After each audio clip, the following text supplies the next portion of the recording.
एकदा बाबासाहेब आंबेडकरांनी काय केलं, देशाच्या कलेक्टरला एकत्र बोलवलं आणि सगळ्या कलेक्टरला सांगितलं की बाबा हो, तुम्ही कलेक्टर आहात, तुमच्या जिल्ह्यातल्या प्रशासनाचे प्रमुख तुम्ही आहात, तुम्ही सुट्टीच्या दिवशी गावाकडे जा.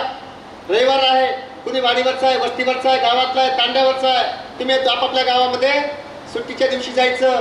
काही कलेक्टर म्हणाले बाबासाहेब, जिल्ह्याचा ताण आमच्यावरती असतो, आम्हाला सगळं प्रशासन सांभाळावं लागतं, आम्ही सुट्टीच्या दिवशी गावाकडे जाऊन काय करायचं.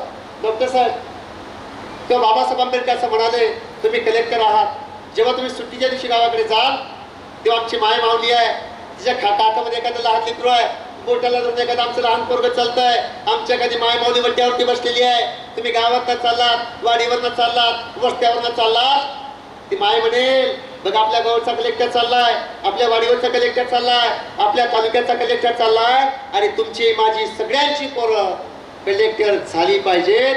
हे वाटत होतं फक्त डॉक्टर बाबासाहेब आंबेडकरांना. बाबासाहेब आंबेडकरांनी सांगितले की मानाच्या आणि सन्मानाच्या जागा हस्तगत करा. काय प्रेरणा दिली आम्हाला बघा बाबासाहेबांनी. ज्या काळामध्ये इथल्या शूद्रांना राहण्यासाठी घर नव्हतं, तेव्हा बाबासाहेब आंबेडकरांनी सांगितलं जावा बहुजनांनो. बघा शब्द काय वापरला, जावा बहुजनांनो. ते नाहीत म्हणाले जावा दलित बांधवांनो, जावा महार बांधवांनो, असं नाही म्हणाले, जावा बहुजन बांधवांनो, तुमच्या घरावरती लिहून ठेवा आम्हाला राज्यकर्ते जमात व्हायची आहे. पण बहुजन समाजाने ठरवलंय आम्हाला राजकीय सत्तेच्या खुर्चीवर बसायचं नाही, आम्ही याला बसू त्याला बसू सगळ्याला बसू, पण आम्ही मात्र बसणार नाही.